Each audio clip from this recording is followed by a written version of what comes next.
All right, let's switch gears. We're going to talk some Big 12 football as the season is on the horizon. Joining us now, back on the show, of course, he's host of Locked On Big 12.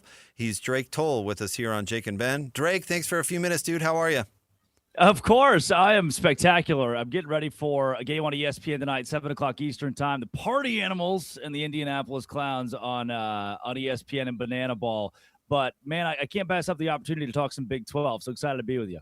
Man, I'm digging the shirt. I get it. You have to be right in on the vibe, right, dude? I got to admit, I'm jealous. Because honestly, you get being a radio slob like myself, I get a kind of dress. I wish I had an excuse to really wear some loud stuff.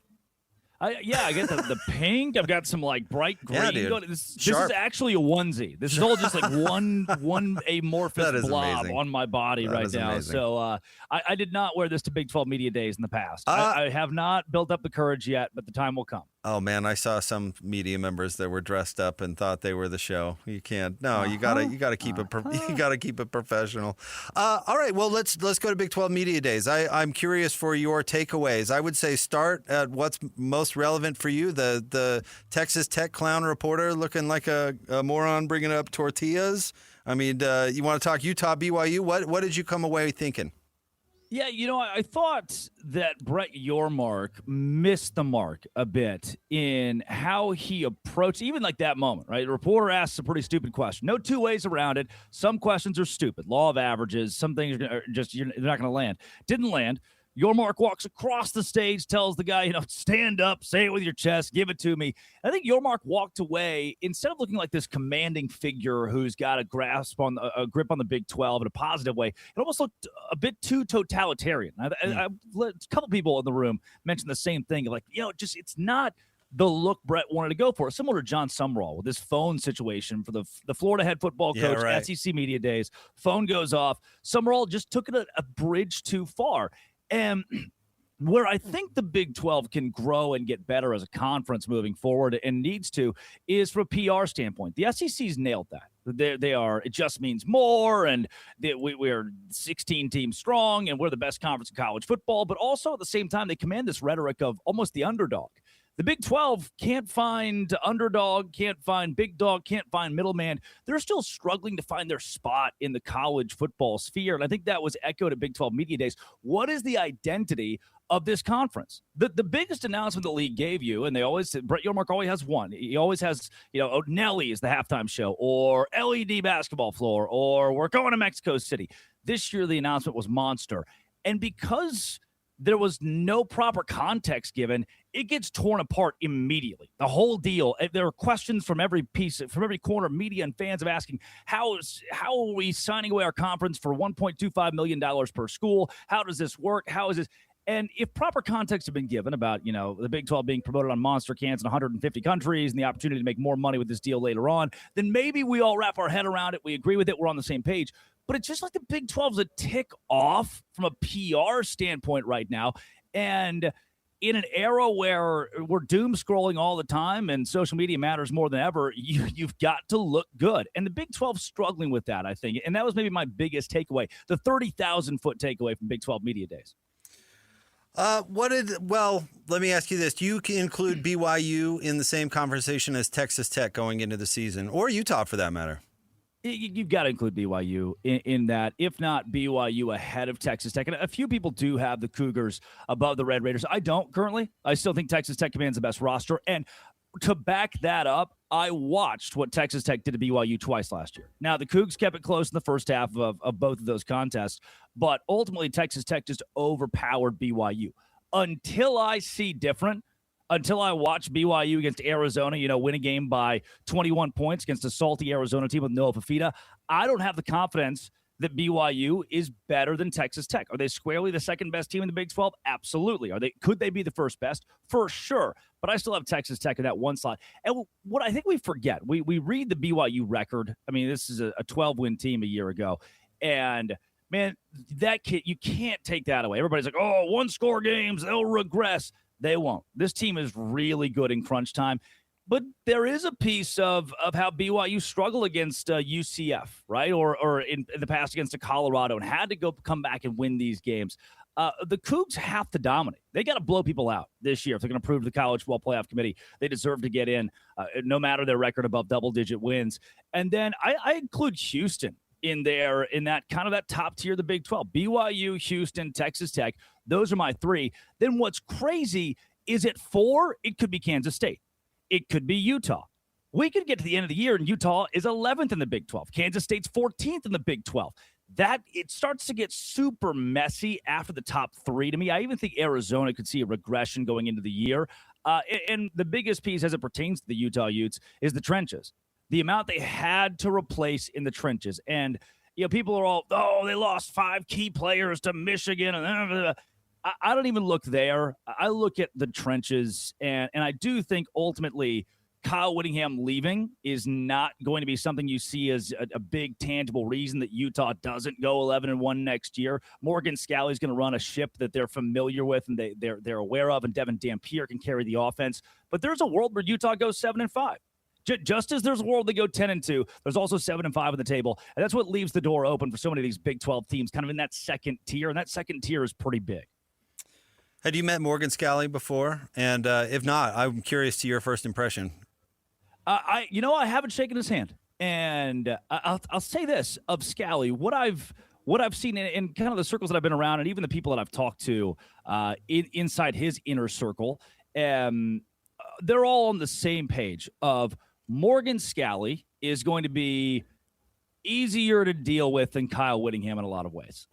And those who were around Kyle knew that he was very particular about the details. And sometimes that meant if you were media, if you were friend of media, it kind of depended on who you were and what room and where you were, what kind of Kyle Whittingham you got. And I think that's why a lot of BYU fans resent him or resent his time. Morgan Scalley seems to be just a little less, and I don't think anybody's shocked by this. He doesn't mind the spotlight. He doesn't mind the conversation. You saw that when he left to go to Michigan. He was drumming up donors, trying to get another year or two at Utah. What could he scrounge up? And that brought a lot of attention to Kyle Whittingham, which he was okay with. I think Scalley's going to walk in and, hey, football guy, I want to be the head coach. I want to run a program, and I appreciate that. I think Scalley opens this up with a humility that's going to help Utah in the next 3 to 5 years. He's got more charisma than Witt did. No offense to Witt, but I think he might be able to interact with media and with folks a little bit easier. That'll be an advantage. What did you think from your perspective? From a little bit broader perspective, what did you think about that whole situation, Coach Witt, and how it ended at Utah? Yeah, the way that things were hidden by even whether local media, fans, people just wanted to deflect the situation as if Kevin Harlan and Kyle Whittingham, that there was no way Witt wanted back and it was a fluke he went to Michigan. I mean, and I've had a lot of conversations with people in the weeds of this that are all very clear that Kyle Whittingham wanted to come back to Utah. There was pushback on that in the first week of it was time. He was ready. But Witt had set his own timeline. I mean, he built the timeline for the university and then could not adhere to that timeline, was already given an added year, wins double-digit games. At the end of the season says, what if I come back again? But they were ready. The university, the administration, Mark Harlan, they were ready for what they had promised to Morgan Scalley. And Scalley was ready. And Scalley had waited a year. And the way the situation unfolded, I think Utah caught, and even I did on the front end, Utah caught some unwarranted flack because how do you handle it? You got the Hall of Famer, you got the statue guy who you thought was going to retire a year and a half ago saying, well, what if I come back? And you got the head coach in waiting that expects to be the head coach and that expects the head coaching job. Where do you go? And I don't think Mark Harlan ever could have known that saying no to Kyle Whittingham would lead to him going to Michigan, right? I mean, right. In every other scenario, Whittingham says, all right, I get it. And he goes off to Cancun, sits on the beach and drinks a pina colada, and Utah football is just fine. Nobody transfers. The coaching staff stays intact, and things look pretty similar to what they did in 2025. Instead, with him going to Michigan, that's where the bag got shaken up. And I don't think you can blame Mark Harlan for that because he had no clue that Witt was going to walk out the door and pick apart a lot of Utah by going to Michigan and bringing certain pieces, whether it's players or coaches, along with him. Oh man, it had repercussions all around here. I mean, from BYU to Utah down to Yeah, Weber yeah. State. I mean, it affected everyone. I'm curious with the last couple of years in the Big 12. Obviously, Arizona State came out of nowhere a couple of years ago to win the league. Houston. I don't know how many people picked them to win 10 games last year, and I think they surprised some folks. Who's the candidate for that this year? A team that has the potential to play its way to something somebody didn't expect. Yeah, for me, I love to follow coaches here. So this time last year, July, when we did our Big 12, Locked On Big 12 preseason poll, I think I had Houston at 5 or 6, somewhere that 8 or 9 win range. And that's where the comment started like, oh, it's stupid. Connor Wegmans, no, there's no way. And I had BYU squarely at 2, Texas Tech squarely at 1. And it was, hey, let's follow the money, follow the coaches. Like, let's do this kind of mixed bag of Willie Fritz wins. Texas Tech spent a lot of money. Like, don't overthink this thing. This year, Oklahoma State spent a lot of money, and Rich Rodriguez wins at West Virginia. That's where, if I'm looking at 2 schools that are going to surprise a lot of people, I think it's the West Virginia Mountaineers and the Oklahoma State Cowboys. Now, for Oklahoma State, again, it's that money, the portal. Drew Mestemaker might end up being the best quarterback in the Big 12 come the end of the year. He led the nation in passing yards last season. He wants that Cam Ward arc. Cam was an incarnate Word guy who worked his way to Miami, and that's what made him the number 1 overall NFL draft pick. Mestemaker can work his way from North Texas to Oklahoma State and take over college football. I have no doubt about that. On the West Virginia front, they still have things to figure out offensively. I think their defense is going to be much saltier. And what Rich Rod has done that I really appreciate, what Houston did last season, is he didn't overhaul in the portal. He brought in almost this: you win from attrition. There was positive attrition. You lose the guys you didn't need, the guys who didn't want to work, and you bring in portal pieces that can compete. BYU did that last year as well. They're not saying, hey, we're going to replace 15 starters out of the portal. No. We're going to bring in 15, 20 guys, transfers that can compete for starting jobs and make our returners better to build a program. I think West Virginia is going to do that. And then Oklahoma State trying to follow that Indiana model. They've got enough talent to surprise a ton of people and win 8, 9, maybe pie in the sky, 10 games this coming fall. And you'll learn a bit about them. Even if they lose, you'll learn quite a bit when they face Oregon in Stillwater early in the year.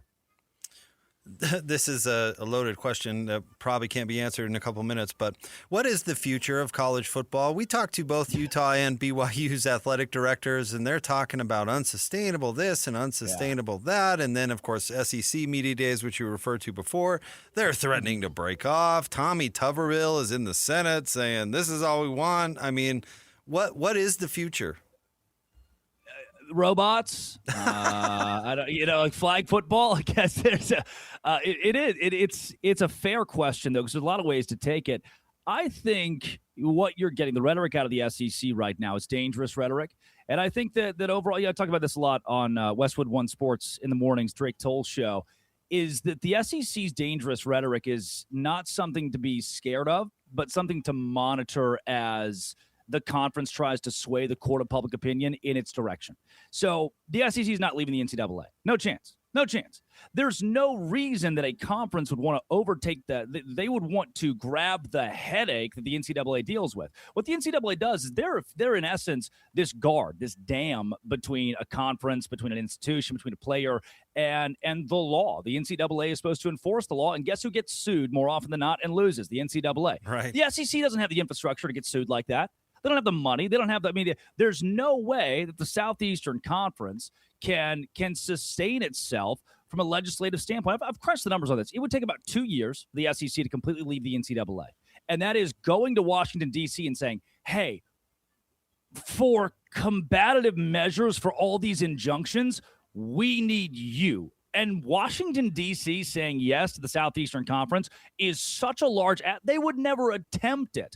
The future of college football is right where we are for the next 4 years. What's going to teeter that, we get to 2029, 2030, 2031, are the TV deals. Where does ESPN go? Where does Fox go? Does the Big 12 side with TNT? Does the ACC try to get in bed with CBS?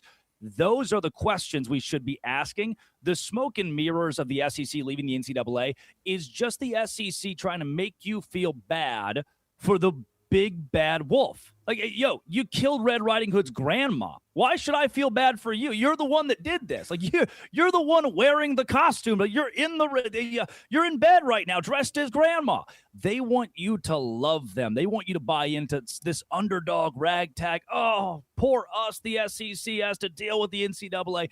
It's all a PR game. I think the future of college football is actually fairly stagnant for the next couple of years. We just get to complain a lot up until the TV deals are re-upped and we learn truly where a Clemson, a Florida State, and Miami might go in conference realignment 5 years from now. We have David Locke coming on next hour. Any thoughts about working for David? If you could sum up David's leadership style in one word, what would it be? Wow. One word, man. I feel like I love what Charles Barkley once said. I got 2 words. Steve Nash, Chris Paul, must-see TV. That'd be my version of one word for David Locke. All right. In the best way, man, intense is the word that I would use, and it's awesome. I think you've been around him, right? You see it. It makes so. I live by a motto in work and in life that perfection's impossible, excellence is imperative, and that's the swagger David Locke carries into everything he does. Is that excellence is the goal, excellence is the key, and the Locked On Podcast Network has taken off because of that. So I work for, I mentioned it off the top, the Savannah Bananas, Jesse Cole, the guy in the yellow tuxedo, visionary. When I first started working 3 years ago with him, when I first started working with David 5 years ago, you could look in their eyes and tell this is going to take off.